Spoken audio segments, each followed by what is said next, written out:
everyone. Welcome to episode 2 of Christmas Culture Club. I'm your host, Julie, And I'm Steve. and we're here to welcome you back to and celebrating the Christmas season. So, in the vein of actually introducing ourselves, we figured we should talk about the origin of Christmas. How is it that we've come to celebrate the way that we do in 2025, and what's the history of that? All right. So I think probably as we think of it as Christmas, it goes back about 2,000 years, right? To the little town of Bethlehem, which is a far southern suburbs of Jerusalem these days, I guess, when the Christ child was born. And Christmas as we know it is moved forward for men. So, actually, true but not true. There's history that's been uncovered showing celebrations that are very similar to how we celebrate Christmas now, going back 4,000 years into Mesopotamia and Babylon. That timing was actually celebrated around the solstice, which is another reason why the date of Christmas is set as it is. And they celebrated the same as we do: cozy fires, exchanging of gifts, feasts among friends, hanging out with friends, family. How do we know the dates? Again, because it's all actually based upon the solstice and the solar new year. And then we step forward into kind of more the modern era and how we've developed Christmas as we know it. Okay. Yeah, I think, we look back and we think of Christmas starting with the Christ child, the birth of the Christ child, which they date these days around 4 BC, before Common Era, in the Holy Land as we've come to know it. Under the rule of King Herod, there was a census called. Joseph and Mary traveled to be counted, and Jesus was born, as we come to believe, at a manger in Bethlehem.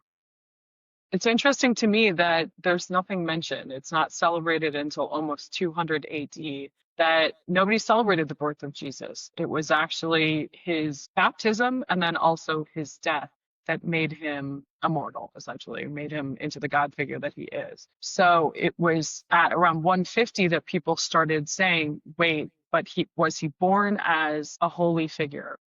Was it at the Council of Nicaea? Well, that was later. That's when they actually set the dates. Okay. But it wasn't until about 200 that they started saying, and honestly, it started because of Mary. That Mary has always been venerated as the mother of Jesus, and Mhm. she was then worshipped.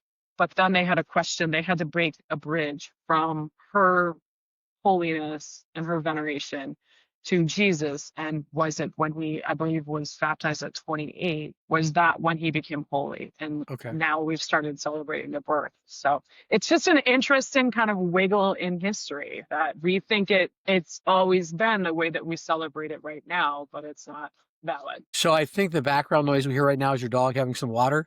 Is that true? 100%. It's pancakes slurping away. So I'm a happy dog mom. They're a part of my life. Absolutely. That's Yeah. great.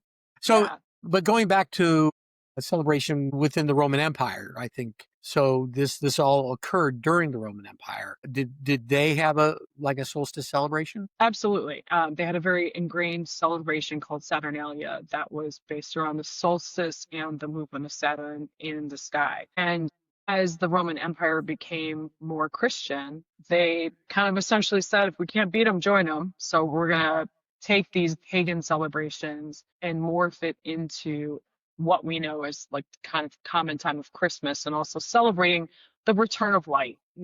Every culture, as far back as we can see, has celebrated the winter solstice, when the sun returns and we are back to having more daylight than darkness.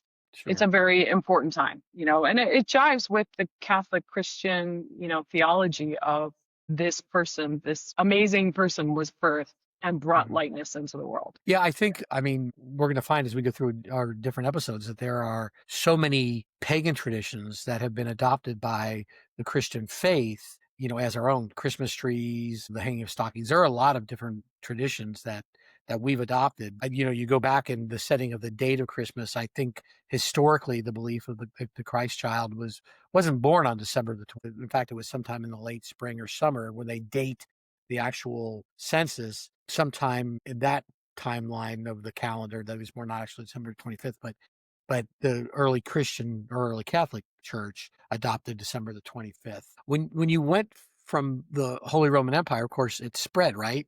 Christianity Yeah. spread across. Well, it's interesting. It spread through warfare. Mm-hmm. So basically, as the Roman Empire was falling, you had invading forces in the form of the Vikings, the Visigoths, the Balkan states, and they all came with their own traditions. They came and raided in the Roman Empire. I mean, and think about it, at that time, the Roman Empire included parts of Britain, parts of Germany, what we now consider Germany. So it's very widespread. So these people raided, and there was an exchange of cultures that happened there. So what happened is that, really a lot of our Christmas traditions, as we know them, come from the Vikings. And their celebrations predate their interaction with the Roman Empire and essentially Christianity. They had the Viking Festival, and it's spelled Jol. And it's pretty interesting that Jewel is pronounced, and it's now entered Yule. into our vernacular as part of the Yule season. Sure. You've also got them celebrating based around the solstice. They lived in a far Hmm. northern climate.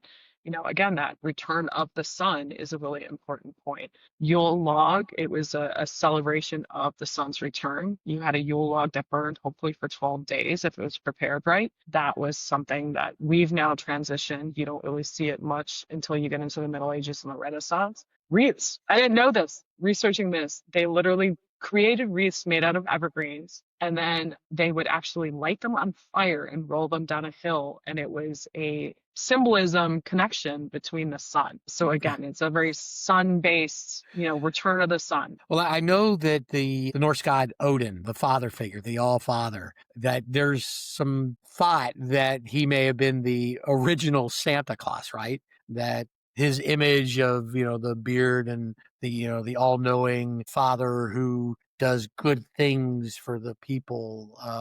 And, that connection between the mysticism of a god and the connecting to the people, because of course Santa Claus, we certainly don't deify Santa Claus, but Santa Claus is this almost spirit. I don't want to say spiritual in a religious sense, but he's this almost spiritual figure who, for all intents and purposes, is immortal, right? He's been around forever, or our He's belief. wise, he's Yeah, benevolent. Odin had all those things. He traveled across the sky pulled by reindeer. I don't know, sounds kind of similar to what sure. we see today. And then there's the whole juxtaposition between Odin as, the origin for Santa Claus, going to St. Nicholas of Turkey. Huh. And, he was a wealthy bishop who would carry a sack around and give presents to children in his area. Mhm. So there's a number of people that have created this role in our history and have all come together in what we see as this, very kind, very jolly, very the epitome of this season in one person. And we're going to Sure. talk about Santa at another time. Like he is worthy of an episode. Right. But it's just interesting that, you really do have a lot of impact from the Viking cultures to Sure. our current celebrations for Christmas. Yeah, I know Saint Nicholas, the Turkish bishop priest. In a couple episodes, we're going to do an episode we're calling it Creepy Christmas, which are some of the strange cultural things that happen at Christmas time.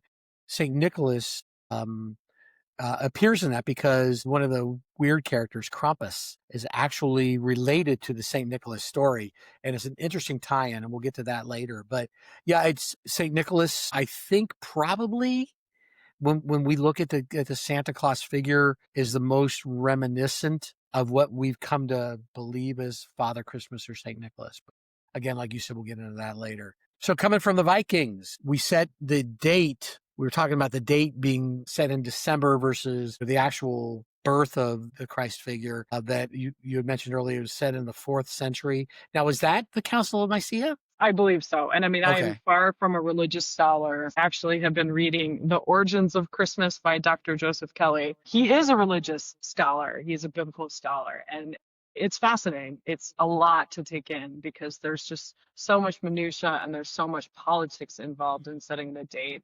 And there's no history now looking back saying like this is why they chose that date. There's a lot of different inputs. I think the one that resonated most strongly with me, and I don't know, makes the most sense, is that they counted back 9 months from the Feast of Annunciation, which is March okay. 25th. And so they said, hey, wait, this is logical. This is when he was born. Okay. So I don't know. Hmm. So I'm sorry. It was counted forward. Sorry. At Feast of the Annunciation, it believe is conception, right? Right. Yeah. Yeah. Sorry. Again, I went to CCD. I did not go to Catholic school. So my papa would be watching down on me right now and just cringing at my low Julie, Julie, knowledge, Julie. Yeah, Annunciation, the announcement of the the pregnancy. birth. Yeah. Yeah. So I think one of the questions becomes, as a Christian culture, we celebrate Christmas, but the whole 4 weeks preceding Christmas, known as Advent. Any information on when that was, how that came about? So that really started, from Rome and the early church. The celebrations got pretty wild. And then the church decided that they wanted to really control this celebration. And it fed into Advent, that they Okay. created the season of Advent. And again, like I don't know the specifics of the how and why, but Advent was created, and then Advent as a fast essentially is broken on Christmas Eve morning or Christmas Day morning. I apologize. Yeah, I know from a religious perspective, for anyone who's watching that isn't Christian, who doesn't celebrate Advent, it's 4 weeks leading up to the celebration of Christmas. And it's a time that we try to prepare ourselves spiritually for the birth of Jesus by doing better things. I think fasting is kind of fallen by the wayside, but I think it's time to make amends essentially so that we're getting ready for the birth of Christ, which leads into the celebration as you move forward in time.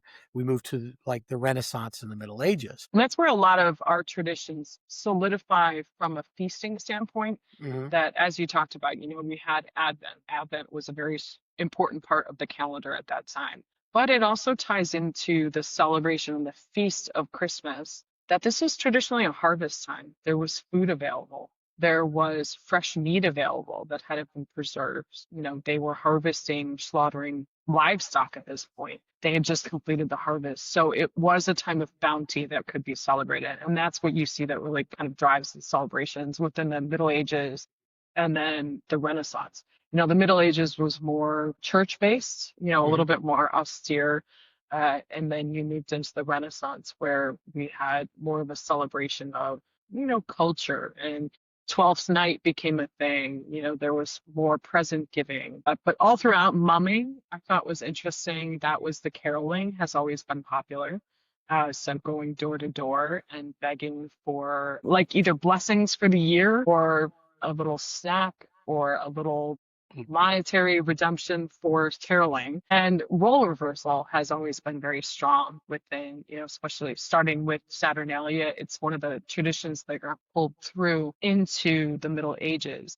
So you would have a very feudal culture that was very hierarchical and top down. And Twelfth Night and within the 12 Nights of Christmas celebration was the only time that you would see that role reversal. And it was a time for everybody to kind of let loose and shake off the boundaries of society and, celebrate as equals to a certain level. Sure. Well, and I think culturally the Renaissance was that was the nature of it, the renewal, the Renaissance. And, as opposed to the Middle Ages, which were pretty gloom filled, I think you're right. The reading that I've done on the Renaissance was a lot of it was you were starting to get into an era where things were becoming a little more plentiful, where the land ownership became a little more prevalent, where people Mhm. were actually starting to work and garner some personal property. And so, yeah, I mean, celebration was, I think, more prevalent during the Renaissance, which would make sense then, right? Because socially, even though there was more independence, it was still, as you had said, they were still tied to religion. So a lot of the celebrations centered around religious holidays, and they were celebrated, but they did still focus around those timelines. I found it interesting that as you move past the Renaissance and into what we would call the Victorian era, or the late 18th century, beginning of the 18th century, Christmas really, really wasn't celebrated that much.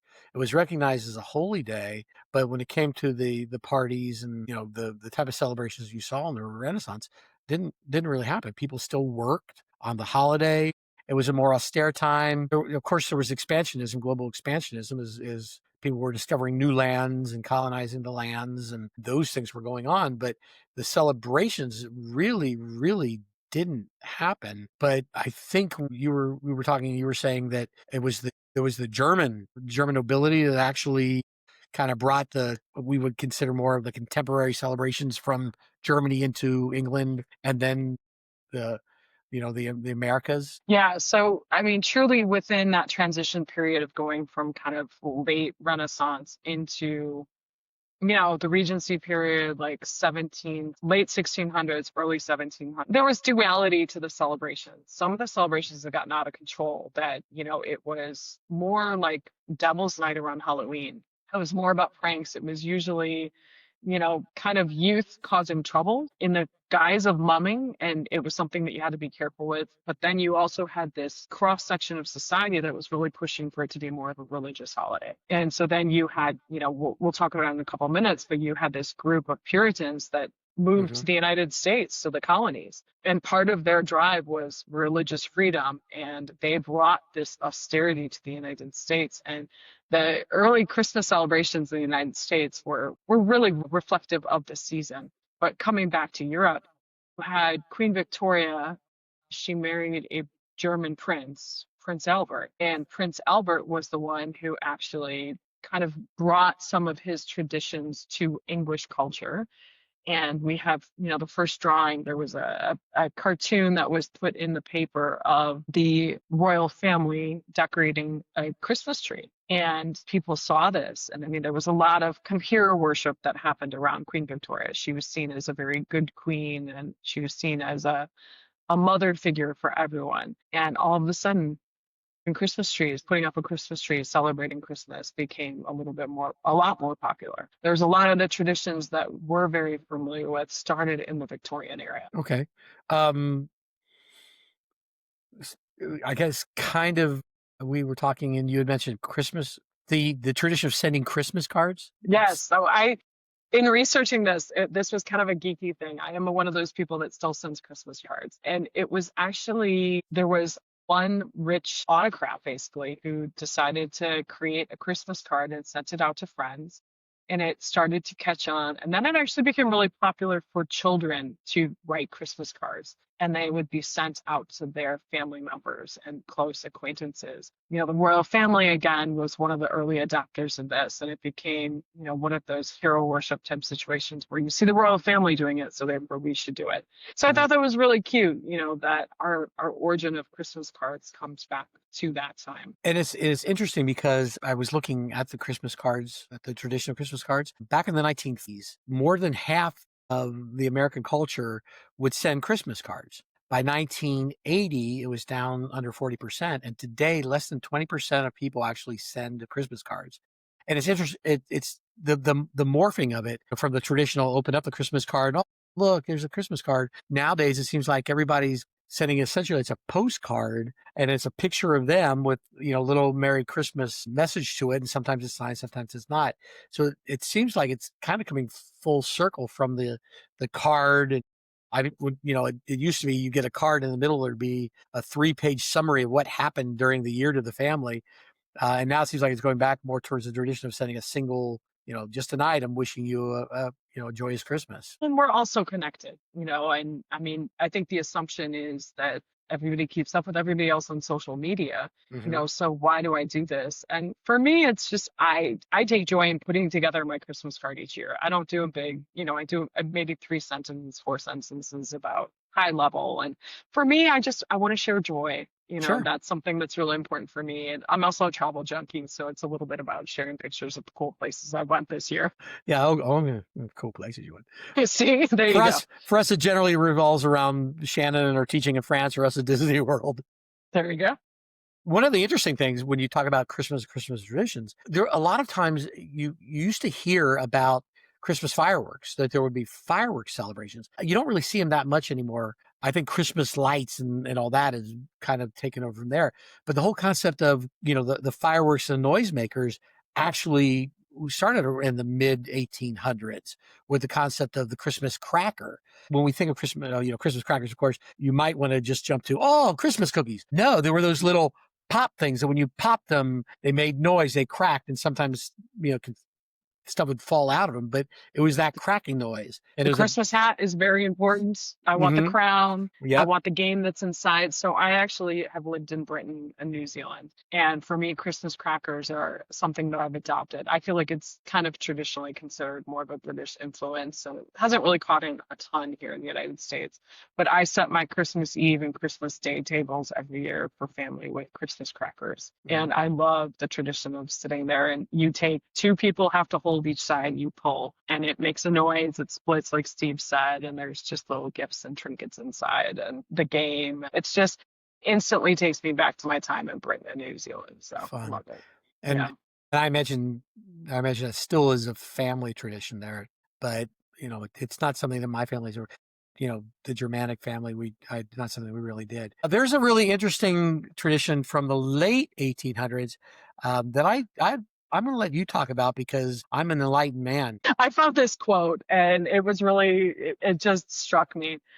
1881, Castle's Family Magazine gave strict directions to the lady of house. To bring about the general feeling of enjoyment, much depends on surroundings. It's worthwhile to bestow some little trouble on the decoration of the rooms. So it's kind of the original point where people started to get a little bit more serious about decorating. The Christmas tree had entered the vernacular of common culture at that point. Evergreens had stayed. People were traditionally hanging evergreens like on top of windows. Like we didn't have swags or anything like we do today. But the candles on the tree, the presents, like setting a scene became a little bit more a thought. And, some of it you can tie to the economic growth of this time period, that people were earning more money, fresh food was a little bit more available. So the idea of celebrating with people became more common. Sure. The It Industrial just, Revolution has already been mhm. established. Hmm. Yeah, Absolutely. yeah. So it makes sense. I mean, in that same vein, like, gift giving had always actually been traditionally part of New Year's Eve, New Year's Day. And this is also that area within Victorian that it shifted to Christmas. So that's an interesting switch, that it just kind of became a portion. And it still wasn't super tied to the idea of Santa Claus. It was just a celebration of family and this time of renewal. Hmm. So it's really kind of a very, very changeable time. I mean, we can look at multiple inputs in the dates of history where Christmas coalesces into what we know it as. And I think that this is Victorian is really where it strongly becomes what we consider it today, like what we Sure. would recognize. So, and I mean, like we both reference how much we love A Christmas Carol. Yeah. Dickens was writing in this era, and he really kind of captured some of that high and low like aspect, and the struggle that was going on, and this concept of the time of Christmas as being a time of redemption where you can be a better person. And it's almost like what we now I think of with the New Year's resolution comes about at Christmas. Sure. Well, and within the American tradition of Christmas, I mean, Whew. and you touched upon it a little bit. Kind of, we have the celebration, 12 nights celebrations, but there was also kind of a rebuttal and against Christmas, right? Yeah. In Massachusetts, actually outlawed Christmas for a number of years. The Massachusetts was a fairly puritanical colony, then state, and at one point they outlawed Christmas as a celebration completely. Um, and it But wasn't then you have the until counter to Virginia, where Virginia was like all in, let's celebrate. 12th night was a thing. They actually had rules on the books in Virginia in the Virginia colony that Christmas was a holiday. And this goes back to 1631. Whereas like Massachusetts outlawed it until 1870. It wasn't outlawed. It wasn't recognized as a holiday it's a until holiday. 1870. Yeah. So it's just a tale of two cities almost, that you Yeah, have the people who founded each individual colony, and were they pro England or against England? Were they pro, the Church of England essentially, or then you had areas that were more Germanic, settled by more Germanic immigrants, hmm, and they tended to have more loose celebrations of Christmas. But Massachusetts specifically was like, no go, it's a day of work, don't you dare try and celebrate. yeah. And in fact, Christmas as a holiday, an official holiday of the United States, wasn't recognized until 1870. Yeah, but I do find it funny that the first meeting of, I found this out, the first session of Congress post Revolutionary War was hosted on Christmas Day, December 25th, 1789. Hmm. So again, I mean, here's a group of our founding fathers were meeting on Christmas Day. So it tells you that it was a different concept. You know, like you had concurrently at that same time celebrations that were happening in England that we would recognize today, but truly in the founding of our own country, the celebrations were vastly different at that Mhm. time. Sure. We were Yeah, I mean, babes in the cradle. it seems like Christmas as the tradition that we know really didn't start until the late 1800s. So, and I have a quiz question in a few minutes that I'll ask that kind of relates. So, Yeah. what about calendar? Let's talk Yeah. about what's going on. Oh man, so I mean, it feels early still, middle of October, like everything's changing temperature wise. We're starting to move into, the season, but thinking ahead, planning ahead, because I mean, we all know Christmas season gets pretty hectic. So, lots of tickets are for sale. We've talked about all of the Christmas light events, but also, you've got various shows. Start looking at when your kids have concerts and share that with beloved aunts and uncles so they can plan their schedule around it. Hint, hint. I love attending that stuff, but I need visibility to it. There's lots of ads for holiday markets. Start game planning, free time. Like, do you want to go and check out some of the cool handmade vintage or handmade markets that are out there now? Also there's things, bigger ticket events like Hallmark weekends in Kansas City. Those tickets are for sale right now. But really a big one, and I'm a travel nut, so this is near and dear to my heart is actually start booking holiday travel. There's a huge amount of people that travel over the holidays, and now is primo time to be scoring those tickets, whether you're flying or you're taking Amtrak, something along those lines. Make hotel reservations because this is the time where stuff starts to either increase in price or get scarce. So, Yep. Steve, talk about your quiz. Let's do it. All right. So, Julie, the contemporary image of Santa Claus came about when? Ooh, I feel like this is uh, Macy's department store, correct?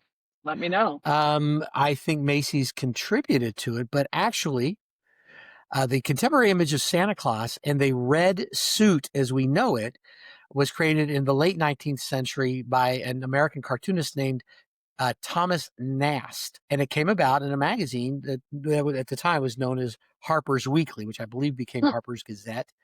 Illustration in the late 1860s. And in 1881, the depiction of a red suited Santa Claus became prevalent. Before that, he was kind of an elfish figure in a tan costume of all. But the popularization of Santa as the kind of the jolly old elf um, was essentially created by the Coca-Cola company in the 1930s, kind of cementing him. The costume was there. It was becoming well known, but Coca-Cola really pumped it into the American consciousness. The concept of the merry old elf was 1881 Nast pictures. Coca-Cola made it very, very popular, and it has continued since the 1930s. So almost 100 years now that we have seen Santa in that particular form. He's been known as Father Christmas in other areas, but this image was created by Nast. Cool. Well, good to know. There you Yeah. go. All right. Cool. So on our next episode, we're going to talk about Hallmark movie destinations. So again, jiving with me being a travel nut, of course, I want to know where some of those Hallmark movies are filmed and can I visit them, how to visit them. So we're going to talk about the details of that. I think we're also going to consider some of the more popular vacation destinations related both to the Hallmark movies and outside of them. For example, my favorite place, well, other than my home with my wife, my favorite place on earth is Disney World. And if you're aware or not aware, Disney is one of the biggest celebrators of the Christmas traditions. So we'll chat a little bit about those types of locations. The Chris Kindle markets in about 250 miles south of us in Carmel, Indiana. They have one of the largest Kindle markets in the country. Hey, don't give it all away. Save some for the episode. Yep. So we'll talk about all of those things. I'm really, really excited about that one. This one coming up. So anyway, yeah. But this has been Christmas traditions, how they came about, or Christmas, as a origins of celebration, Christmas. how it came about and how we celebrated it through the So millennia. thanks for joining us. We'll see you next time. Support us, follow us, all Yes, of the please social medias. like, subscribe. As everyone says, please like, subscribe. Look for us here on YouTube. If you are an audio only listener to podcasts, we are also posting on Apple Podcasts. So thanks for being with us. All right, everybody celebrate well. Thanks very much. Thank you. Bye now.